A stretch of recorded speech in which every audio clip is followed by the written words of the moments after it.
네, 오늘은 모세의 기도 열 번째 시간이 되겠습니다.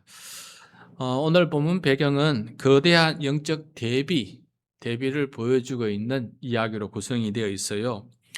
시내산에 도착하고 하나님께서 내가 너희들과 언약을 맺으시겠다. 그랬더니 백성들이 우리가 전부 다 나를 구원해 주신 하나님을 기억하면서 그 언약의 말씀에 우리가 순종하겠습니다 하고 이렇게 결단을 했어요. 그래서 그 응답을 가지고 모세는 다시금 시내산에 올라가서 이제 구체적으로 하나님의 언약을 하나씩 받게 됩니다. 40일 동안 십계명을 비롯하여서 오늘 말씀 우리가 건너뛰었지만은 20장부터 오늘 말씀 32장에 이르는 그 긴 언약의 모든 내용들을 다 받아서 언약책에 기록하고 이렇게 이제 마무리되어 갈 시점이에요. 그러니까 이 시내산 정상에서는 모세가 하나님의 영광스러운 존전 속에서 언약의 말씀을 하나씩 듣고 하나님께 배우고, 그래서 이 이스라엘 백성이 어떻게 하면 하나님과 동행하는지 삶의 설계도를, 안내 지침서를 하나씩 받고 있는 그런 시점이었어요. 그런데 아직 모세는 내려가 보지 못했지만은 하나님께서 산 아래를 보셨어요. 어떤 일이 일어나고 있는지를 보셨습니다. 어떤 일이 일어났을까? 40일 동안 모세가 자리를 비우고 나니까 이 영적 분별력을 잃어버린 이 이스라엘 백성이 엉뚱한 일을 합니다. 생각해 보세요. 영적 지도자가 40일 동안 자리를 비웠어요. 물론 그 형 아론은 있지만은 모세만큼 말씀과 지도력이 부족합니다. 그랬더니 이 백성들을 40일 동안 어떤 일이 일어나겠습니까? 그동안 인도하신 하나님의 눈이 안 보여요. 그런데 광야에서 방황하고 있어요. 앞으로 어떻게 될지 모르겠어요. 모세는 산에 올라갔는데 내려올 기미가 보이지 않습니다. 어떻게 해야 될까? 마치 모세가 죽은 것처럼, 하나님께서 돌아가신 것처럼 그렇게 생각하고 이들이 교만한 일을 하게 되는데, 안 되겠다. 우리 눈에 보이는 신을 만들자. 그래서 그 아론을 강압적으로 꼬드겨 가지고 자기들이 가진 금고리, 귀걸이 다 가지고 와서 그것을 녹여 가지고 금송아지 형상을 만들게 합니다. 그 당시 금송아지는 어떤 우상이었냐면은 삶의 부요와 안내, 이런 모든 것들을 가르치는 그런 우상의 한 모습이었어요. 그러니까 그것을 보고 자랐던 사람인지라, 그래, 우리 하나님은 금송아지 하나님일 거야 해가지고 그 금송아지 모양으로 만들어 놓고, 이 금송아지가 바로 지금까지 우리를 인도해 주신 하나님이고 앞으로도 우리를 인도하실 것이다 하면서 그 앞에서 제사를 지내는데 흥청망청 그렇게 뛰어놀면서 제사를 드렸다라고 이렇게 기록하고 있어요.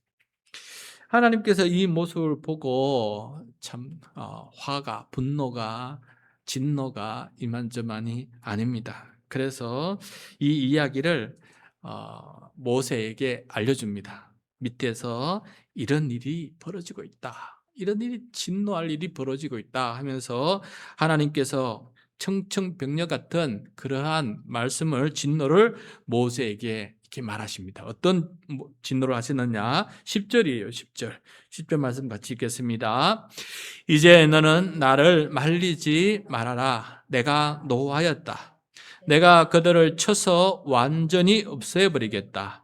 그러나 너는 내가 큰 민족으로 만들어 주겠다.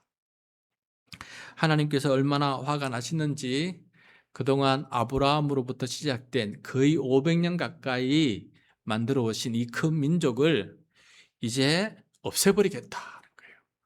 아브라함부터 시작해서 500년 동안 네 자손이 큰 민족이 될 것이라 해서 애굽에서 430년 동안 지내면서 그 고센 땅에서 이 민족이 큰 민족이 되었는데, 하나님께서 이 민족이 이 모양이 될 줄 몰랐다, 다 없애버리겠다 하시면서 다시금 너로부터 다시 민족을 하나 만들겠다, 이렇게 불성실하고 반항적인 민족으로 내가 어떻게 내 나라를 만들 수 있겠느냐 하면서 하나님께서 크게 진노하시는 이야기를 모세에게 들려줍니다.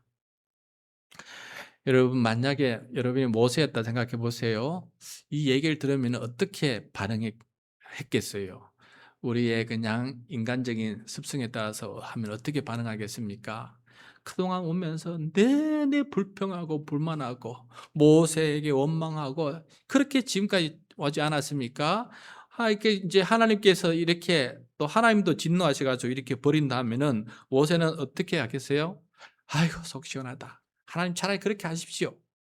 저도 속 좀 시원하겠습니다. 이런 민족 진짜 저도 진절이 납니다 하면서 하나님의 그 진노의 마음에 같이 탑승해 가지고 함께 진노하는 마음을 발설하지 않겠습니까? 그게 솔직히 모세의 마음이기도 하지 않겠어요? 그런데 참 모세는 놀라워요. 그때 하나님의 이 진노와 분노 앞에서 모세는 기도를 합니다. 하나님 앞에. 하나님 앞에 기도를 해요. 이 진노 앞에서 이 진노를 마주하면서 모세는 도대체 어떤 기도를 했을까? 오늘 그 이야기를 함께 살펴보면서 우리도 이런 기도를 배워야 되겠다 하는 생각을 해보게 되는 것입니다.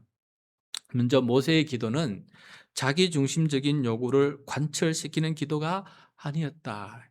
자기 욕망대로 그렇게 하는 사람이 아니었다.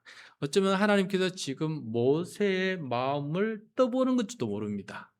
모세를 시험해 보고 있는 그런 반응인지도 몰라요. 근데 모세는 그걸 떠나서 하나님 앞에 기도하기를 하나님 그러면 안 되십니다. 그러면은 하나님의 이름과 하나님의 명예가 이 세상에서 어떻게 비칠 것인지 하나님 한번 생각해 보았으면 좋겠습니다. 라는 기도를 드려요.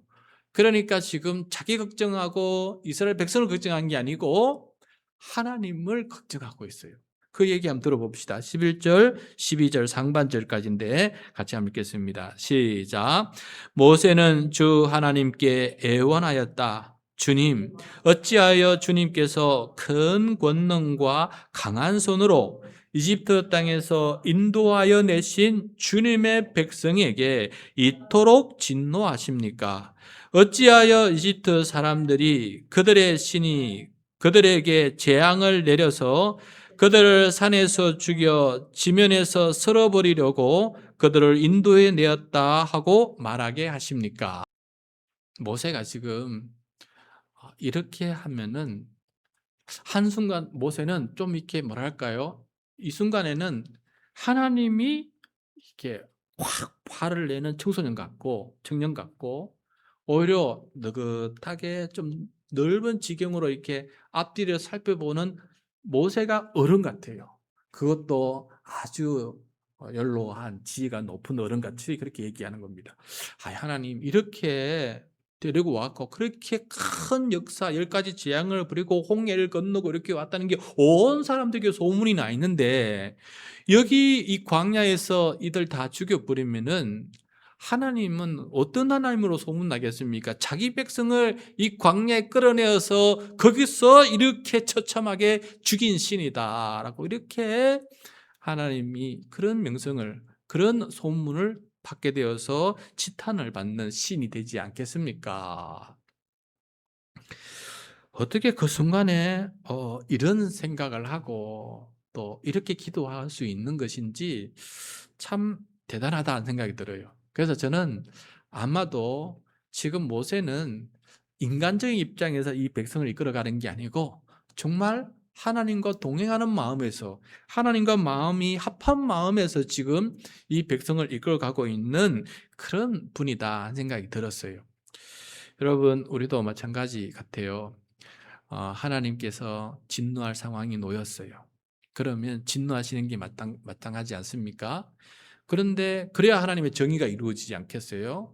불의한 자에게 하나님께서 진노하는 게 마땅하지 않습니까? 그런데 그 정의가 이루어지는 순간에 또 한편으로는 어떤 일이 소문이 날까? 하나님은 불의한 하나님이라는 소문이 날 게 너무 뻔한 거예요. 당장은 백성을 진노하는 건 맞지만은 그렇게 진노해 버리면은 하나님의 체면이 많이 아니다는 것을 생각할 정도니 하나님의 마음을 이렇게 이해하고 하나님께서 받아야 될 그 영광이 어떠해야 되는지를 이렇게 걱정하고 생각하는 사람, 이 사람은 정말 대단한 분이시다. 그런 생각밖에 안 듭니다. 누가 이렇게 생각을 할 수 있을까? 한 생각해 보게 돼요. 그러나 가끔 우리가 이런 얘기 하지 않습니까? 그런 일을 하면은 그리스도인이 욕먹고 교회가 욕먹고 그럼 결국은 하나님의 이름의 영광에 먹칠하는 거 아니겠니? 그런 말을 한 것 같지 않겠습니까? 예를 들어서 우리가 믿음의 동지들하고 같이 뭔 일을 하다가 이래 뭐 나쁜 일을 하려 그래요. 그러면은 야야 그러지 마자. 나도 믿는 사람이고 너도 믿는 사람이고 다 아는데 믿는 사람이 이렇게 해버리면은 그 사람들이 어떻게 보고 생각해 가겠느냐. 우리만 요거도 묻는 게 아니고 이런 사람을 목사로 만들고 이런 사람을 사모와 권사로 만드는 신 그 하나님의 그 모습이 좀 너무하지 않느냐. 이렇게 하나님께 영광이 가린 일이 생기지 않겠느냐. 그러면 우리 잘 똑바로 살아야 된다. 바르게 하자. 이렇게 얘기할 때가 있지 않습니까? 그런 마음이 바로 오늘 모세의 마음이 아닌가 생각이 들어요.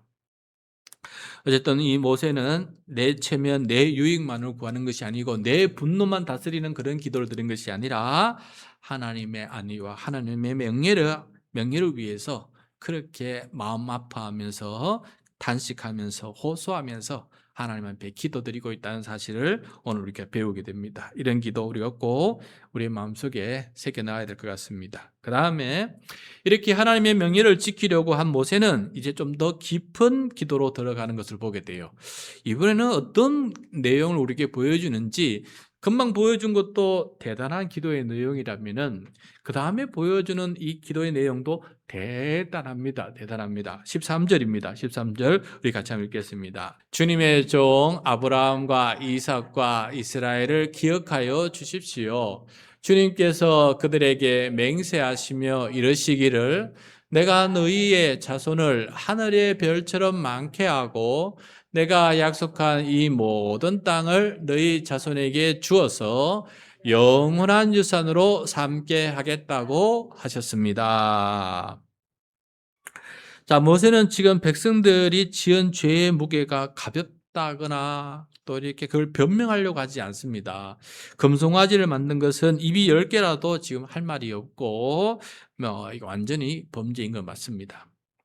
백성들의 행위와 자격으로는 구원의 근거가 단 1%도 없다는 것도 모세는 잘 알고 있습니다. 이런 상황이라면은 멸망하고 버림받아도 마땅하다 하는 생각을 가지고 있어요. 그런데 모세가 이 백성을 위해서 이번에는 기도합니다. 이 백성을 위해서 자기가 그동안 이끌어온 이 백성, 아무리 자기에게 돌을 던지고 자기를 불평하고 원망해도 자기에게 이끌어온 이 백성, 500년 동안 이렇게 만드는 이 백성을 모세는 포기하지 않고 어떻게든 하나님 앞에 살려내는 길을 찾는데 그게 바로 언약이에요. 언약. 이 백성은 하나님께서 언약하신 백성 아닙니까? 백성은 언약을 지키지 않더라도 하나님도 언약을 지키지 않으면은 하나님은 신실하지 않으신 하나님 아닙니까? 하나님의 언약을 신실하게 지켜 주십시오 라고 이렇게 지금 얘기하고 있는 그런 내용 아니겠습니까? 그래서 이 백성을 별처럼 많게 하고 또 이 모든 백성의 그 땅을 유산으로 준다고 했는데 이 백성들이 이렇게 유산을 얻고 약속의 땅에 들어가야 되지 않겠습니까? 라고 이렇게 하나님께 기도하는 것을 보게 돼요. 모세는 하나님도 살리고 백성도 살리고 그러니까 이게 한쪽만 살리는 것도 아니고 한쪽을 멸망시키는 것도 아니고 하나님의 명예도 살리고 이 백성의 운명도 살리고 생명도 살리고 그 모든 것들을 설득이 가능한 방식으로 지금 기도하고 있는 것을 보게 돼요. 그만큼 하나님의 마음을 움직일 수 있는 하나님의 마음을 붙들 수 있는 하나님과 지금 대화할 수 있는 경지에서 이 얘기하고 있는 것을 보게 돼요. 그러니까 이 얘기 듣는 순간 하나님 어떻겠습니까? 꼼짝하지 못하지 않겠습니까? 아니 하나님께서 이렇게 약속했는데 하나님께서 지금 약속을 어기시면 어떡합니까? 라고 하면서 하나님 제발 언약을 지켜주셔서 이 백성을 구별 살펴주십시오. 용서해 주시고 다시금 기회를 주시고 다시금 이 백성을 이끌어 주셔서 하나님의 백성 삼아 주십시오 라고 이렇게 기도하고 있는 거 아니겠습니까? 여러분 이 기도 내용이 저는 복음이다 생각돼요. 복음. 신약 성경에서 말하는 복음이다. 복음. 우리는 모두 다 의인은 하나도 없고 다 진노의 자녀 아닙니까? 죽어마땅한 존재 아닙니까? 그런데 우리는 공로 없으나 예수 그리스도를 보내어 주셔서 우리의 죄값인 죽음을 대신 담당하시고 우리의 죄를 용서해 주시고 우리를 정죄당하지 않게 하시고 하나님의 자녀가 되는 권세를 입혀 주셔서 이 죄인임에도 불구하고 하나님의 자녀로 살아갈 수 있도록 하나님 나라의 상속자가 될 수 있도록 그렇게 우리를 존귀하고 보배는 좋은 존재로 만들어 주시는 그 하나님의 언약 때문에 그런 거 아닙니까? 하나님의 새 언약을 이루시고자 예수님을 보내 주셔서 이 모든 은혜를 베푸시는 거 아니겠어요? 그래서 지금 모세는 아직 예수 그리스도를 바라보지 못했지만은 지금 하나님 복음을 베풀어 주십시오. 우리에게 기쁜 소식, 이 언약의 이 기쁜 소식을 이루어 주시고 우리에게 들려 주시고 함께 해 주십시오라고 이렇게 기도하고 있는 것을 보게 됩니다. 그래서 여러분 우리가 어떤 죄악의 수렁에 빠지거나 연약함과 실패의 수렁에 빠진다 할지라도 나 자신은 두 번째 문제고요. 내가 만나는 사람들, 내 가족이나 내 친지나 내 친구나 내 동료나 혹은 내 교우 성도들이나 바라보면서 하나님께서 언약하신 백성 아닙니까? 하나님께서 그들과 언약을 맺지 않았습니까? 하나님 그들을 만나주시고 하나님께서 붙들어 주시지 않았습니까? 아직도 교회를 한 번도 안 하고 예수를 모른다면은 하나님 그들을 위해서 십자가에서 예수님을 죽이지 않았습니까? 그들을 구원하려고 예수님을 보내주지 않으셨습니까? 하나님 그 계획을 이루어 주십시오. 하나님 그 계획을 이루어 주십시오 하면서 멸망할 그들을 위해서 이렇게 간절히 기도하는 그런 모세의 모습이 바로 우리들의 모습이 되어야 되겠다 생각을 많이 해보게 됩니다. 그래서 우리의 기도는 정말 모세는 자기 자신부터 생각하지 않습니다.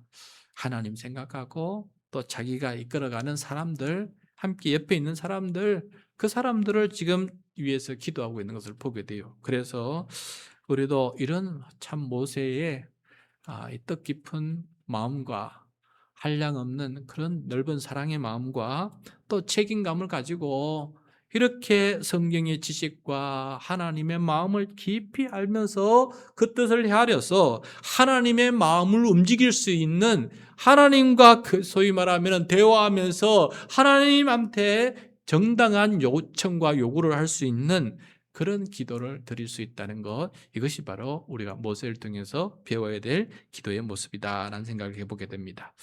자, 이렇게 모세가 이렇게 기도하는데 하나님이 안 들어줘야 안 들어줄 수가 없습니다. 자기 명예를 생각해도 맞는 말이고 이 백성과 맺은 언약을 생각해도 맞는 말이에요. 하나님은 꼼짝 못하고 응답하십니다. 놀라운 응답 14절입니다. 14절 같이 읽겠습니다. 모세가 이렇게 간구하니 주님께서는 뜻을 돌이키시고 주님의 백성에게 내리 계시다는 재앙을 거두셨다. 예, 전능하신 하나님이 모든 것을 아시는 하나님이 그냥 어떻게 보면은 바로 화를 내신 것 같아요. 그런데 모세가 이렇게 기도해 주니 하나님을 얼마나 감사하겠습니까? 저는 그런 생각이 들어요. 하나님께서 진노하신 건 맞아요. 그 백성들을 그만큼 혼내고 싶은 것도 맞아요. 그런데 모세에게 이렇게 말씀해 주시는 것은 모세가 자기와 같은 하나님과 같은 마음으로 이 백성들을 이끌 수 있는 지도자로 만들어 주시려고 그렇게 지금 시험하시고 연단하시고 기도의 경지를 높이시려고 이렇게 하고 계시지 않나 한 생각을 해보게 됩니다. 그래서 하나님은 자기 마음에 합한 자가 드리는 그런 기도를 들으시고 때로는 하나님은 자기가 하시고자 했던 그 계획도 거두시기도 하시고 그리고 변경하시기도 하시고 이 진노해야 될 타이밍에 그 진노를 미루시거나 거두시고 오히려 사랑과 긍휼을 흘러보내시는 그런 분이시기도 하시다라는 것을 오늘 이 말씀을 통해서 우리가 깨닫게 됩니다. 그래서 우리가 기도하는 이유가 여기에 있어요. 기도할 수 있는 근거가 여기에 있습니다. 하나님의 뜻은 이게 맞지만은 그러나 하나님의 명예와 하나님의 언약을 기억하셔서 한 번 더 하나님 도와주십시오. 물론 하나님은 어떤 데는 안 들어주셨어요. 그런데 또 이번에는 또 들어주십니다. 그것처럼 혹 하나님께서 뜻에 맞으면 변경시켜 주시고 또 긍휼을 베풀어 줄 수 있으니 우리는 그것을 믿고 하나님 앞에 기도를 드리는 것입니다.